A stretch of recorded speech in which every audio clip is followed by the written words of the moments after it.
Hello and welcome to the VIP First Time Homebuyers Program. My name is Sina Tahami and I'm a licensed real estate agent right here in the Greater Toronto area.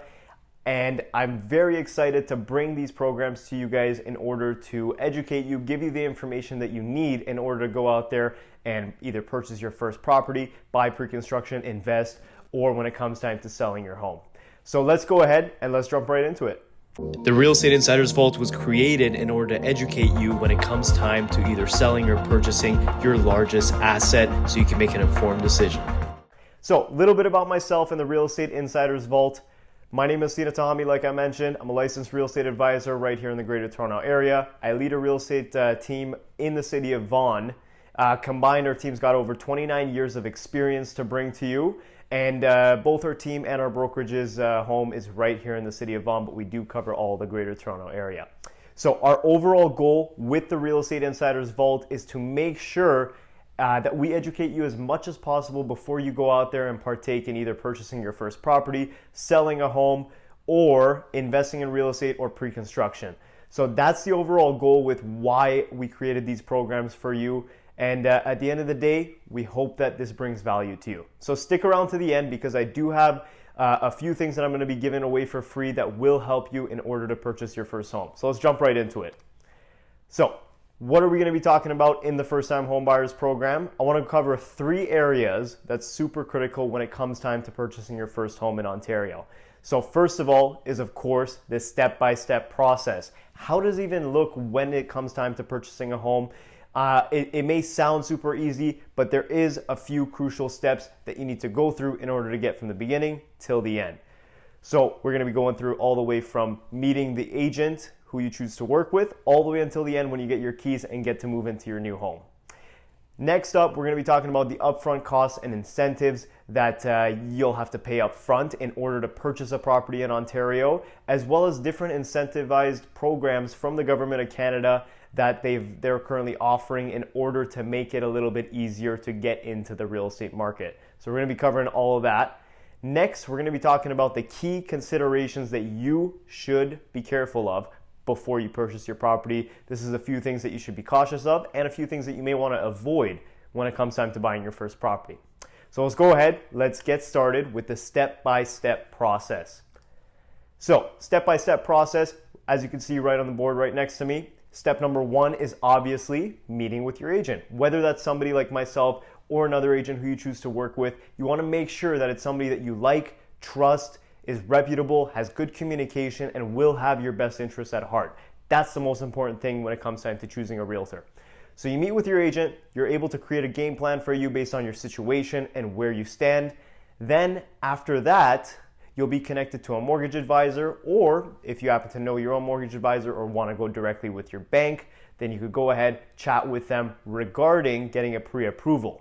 So a pre-approval is basically finding out how much loan can you borrow from the bank or a lender in order to be able to purchase a home. So that's the pre-approval step. Pre-approval step is one of the most important steps in this step-by-step process because without that, you really can't move forward. So next is going house shopping. So this is the part that everyone loves. This is the fun part where you get to go out, browse different homes, see what you like, what you don't like. And I mean, it's pretty simple from there, right? So once you found the house that you like, you go ahead and you make an offer. Now keep in mind, when it comes time to purchasing your first home, you may not get the very first offer accepted. So be ready to put in a few offers. Now you may get the first one accepted, but just make sure that you go in with the mindset of knowing that you may have to give it a few shots before securing your first home. So you make an offer, that offer goes ahead, it gets accepted by the seller, and now you're officially under contract. So once you're under contract, that means you have a firm and binding agreement with the sellers, and you could go ahead and move on to the next step, which is fulfilling any conditions that you may have. So what is a condition? So a condition is actually something that is included within the offer that you're sending to the seller. That could be either a condition on getting an inspection done, that could be a condition on getting your finances checked again. So that way you're still protected and your deposit is still protected when you're purchasing a home when you decide to put a condition. Another way to put in an offer is to go completely firm. So if there's a house that you really like, you know your finances, you know that there's nothing wrong with the home, then maybe you could decide that you want to go in firm in order to secure that property. Now, when it does come time to a slower market, I highly suggest putting in a condition because you want to make sure that you protect yourself. And then the last step is you get your keys. So it's really not that complicated. It's quite simple, but there is a lot of steps that goes into the moment that you meet your agent until the day that you get your keys. And that's a step-by-step process. So let's move on and let's talk about the upfront fees that you have with purchasing your first property, as well as incentivized programs by the government that can help you get into your first home faster. So first, we're going to be talking about down payment, of course. Next, we're going to be talking about the closing costs and what that is and how much does that roughly come out to. And third, we're going to be talking about the incentivized first-time homebuyer programs. So let's go ahead and let's jump into down payment. So down payment. This is a question that I get asked a lot, and down payment is something that people are always curious about. They have questions about, and one common question that we get asked a lot is what size of down payment is required?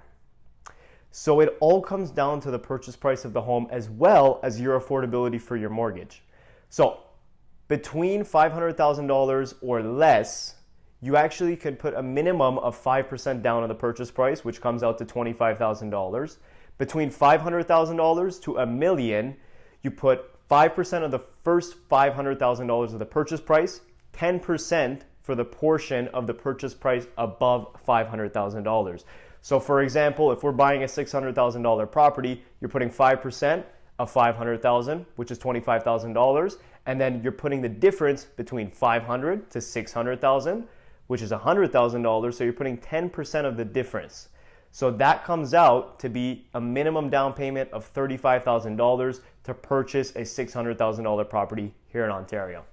And then anything that's above $1 million is going to be 20% down payment of the purchase price. Now keep in mind, when you are buying a property over $1 million, you do not need to get mortgage insurance if you're putting 20% down. If you're putting anything less than 20% down, you will be required to get mortgage insurance. Mortgage insurance is basically an insurance over the mortgage that protects the lender just in case there's any defaults or anything that goes wrong. So that will increase your monthly cost and that will roll into your mortgage. So keep in mind, if you're putting less money down, you'll actually be paying a little bit higher monthly, not only because you're putting less down so you have a bigger mortgage, but also because now you got to pay for the mortgage insurance as well. So keep that in mind. Next, so when is the down payment paid? It's a great question. So when you are putting in an offer on a property, there's actually a partial amount of your down payment that gets paid right after the offer gets accepted or within the offer. So let's say we go ahead, we see a property we like, we put in an offer. Upon acceptance of the offer, that we're going to be giving them the deposit within 24 hours, which is the typical, the standard here in Ontario. Now this chart next to me, obviously the numbers may differ based on your situation, but it's just overall easy numbers to work with just to show you an example. So when it comes time to putting an offer in, the typical deposit is 5 to 10% here in Ontario. So pretty much you put in your first 5%, that's to secure the home. And then the remaining of the down payment, the 15%, that's actually paid upon closing. So the day that you get your keys, you move in, you'll have to pay the remainder of your down payment at that time, and then you get a mortgage for the remainder of the amount, which is the 80% left over. So that is pretty much when the down payment is paid. Hopefully you guys are so far so clear. Let's keep moving along. So what are acceptable sources of down payment in Canada? Another question that I get asked a lot. Apart from your checking, your saving, having it liquid, these are a few things that are actually very acceptable sources in Canada to use for your down payment. One would be the home buyer's plan, which we'll talk about in the next section. The new tax-free home savings account, which again, we'll go over very shortly. Any TFSA and savings account, gifted down payments, borrowed down payment, money from overseas, incentives, again, we'll go over that, and equity. So these are all acceptable sources. Now let's move on to closing costs. So we've gone through down payment, we've gone through the step-by-step process. Let's talk about closing costs, because sometimes people mix up down payment with closing costs. These are actually two separate expenses that you'll have to pay up front. As you can see on the bottom right there, what I wrote there is the down payment plus the closing cost equals your total upfront cost. So how much should you budget for your closing costs? What I recommend to my first-time home buyers is anywhere between 2 to 4% of the purchase price should be set aside just for the closing costs. So what am I paying for when I'm paying for closing costs? What is that money going towards? It's a great question. There's a few things that it goes towards. Number one, and the largest amount of money that you're gonna have to put out for the closing costs is the land transfer tax. That's what's gonna cost you the most in terms of closing costs when it comes time to purchasing a property. So land transfer tax is a tax that you pay to the provincial government, and in some cities, the municipality as well. So the amount of the land transfer tax depends on the value of your property and varies greatly by the province, of course. So keep in mind, if you're in the Greater Toronto area, anything outside of Toronto, there's only the provincial tax. If you're purchasing a property within Toronto, you have to pay the provincial tax and the municipal tax. So keep that in mind.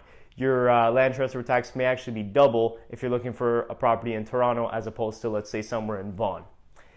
Secondly, lawyer fees. You do have to have a lawyer representing you when it comes time to purchasing a property in Ontario, and they play a very crucial part in the whole home buying process. They're the party that's going to be checking the title of the property to make sure you're safe, the ones who are going to be transferring all the funds at the end, and just taking care of kind of the last steps of the closing process. So that roughly costs anywhere between $500 to around $2,000 in Ontario. Now keep in mind, you don't want to go for the cheapest lawyer either, because as I mentioned, they play a very crucial part, and you want to make sure that you spend a little bit more to secure yourself and make sure that there's nothing wrong with the house, there's nothing wrong with the title, and its closing goes smoothly. So number three, home insurance and title insurance, both very important to get when you're purchasing a property. Title insurance is what protects the title just in case there's any remaining loans from the previous owner on the title, any problems at all, or any type of identity theft or anything like that that occurs, and that title insurance is there to protect you. Now home insurance is a little bit different. That's more for if there's a fire that burns down the house, theft, or whatever damages that happen to the property. The home insurance is there in order to protect you. So what are the costs? Home insurance is around $1,000 annually, whereas the title insurance is actually a one-time payment of around $200 to $500 until you sell the property. So that's home insurance and title insurance. Next would be a home inspection fee. These are around usually $500. Now you don't need to get a home inspection done, but I highly recommend that you do, because that upfront $500 could potentially save you hundreds and thousands of dollars in the future if, worst case, there's a major problem with the home. So that is closing costs. It's a very important part that a lot of people miss when it comes time to purchasing their first property. So make sure that you budget and you keep that in mind when you start looking for a home. Next, let's talk about the incentivized first-time homebuyer programs that the government of Canada has in place and offers in order to make it a little bit easier in order to get into the real estate market. So first, we got the first-time home saving account. This actually just recently came out this year. And pretty much what this is, it's a tax-free savings account meant for purchasing a property. So every year, you could actually put up to $8,000 tax-free into the account with a lifetime limit of $40,000. So completely tax-free when you deposit or withdraw that money. So it's really good when it comes time to putting a down payment or a deposit on a property. Next, first-time homebuyers government incentives. So this is pretty much a program where the government will go into a shared equity partnership with you in order to help you come up with the remaining of the down payment. So if you only have 5% or 10% down, they're actually able to put that remaining 5 or 10% with you. But keep in mind that when it comes time to selling the property, or 25 years from the day that you bought the property, whichever one comes first, that you'll actually have to pay them out the amount of the appreciation for that 5 to 10% deposit that they provided you, with a maximum annual appreciation of 8% or a maximum loss of 8% if the market does go down. So keep that in mind, that in a scenario where the government is kind of going into a shared equity program with you, it will have to be paid back on a later day. Next is the land transfer tax rebate. So when first-time homebuyers purchase a property in Ontario, they actually get up to a $4,000 rebate on the land transfer tax that we just went over in the closing cost.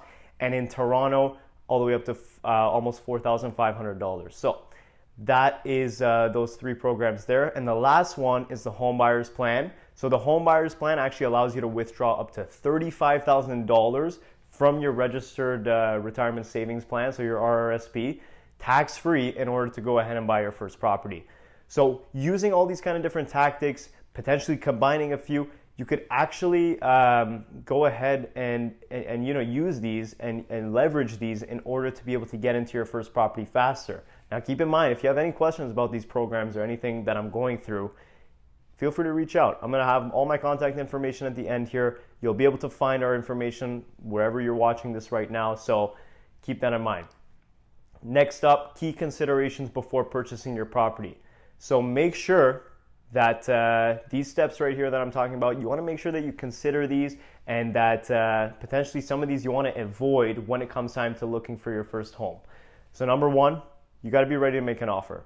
I always mention this to my buyers. Once you've been pre-approved and you're ready to start looking at homes, you want to be ready to pull that trigger and make an offer when the property that you like comes around. You don't want to miss out on an opportunity that you would have loved to grab, because you might get a little bit scared the first time around, just like anything, right? Number two, keep an open mind. This is the first property that you're going to be purchasing, so keep in mind it's not going to be your dream home. This is a way to get into the market and for you to start building equity and use it as a stepping stone in order to get to your dream home. And number three, avoid making any significant financial purchases during the entire process. So don't go ahead and lease a brand new BMW right after your offer gets accepted. You want to make sure that you save that stuff all for after closing, because you don't want to get a call from the bank or get a call from your mortgage agent saying that now the loan won't go through or it's been affected and now you're kind of in a sticky situation. So make sure you hold off on that nice car. Now, number four, make sure that you get pre-approved first. I always mention this to buyers who, once we have our first initial consultation, we're building out the plan for them.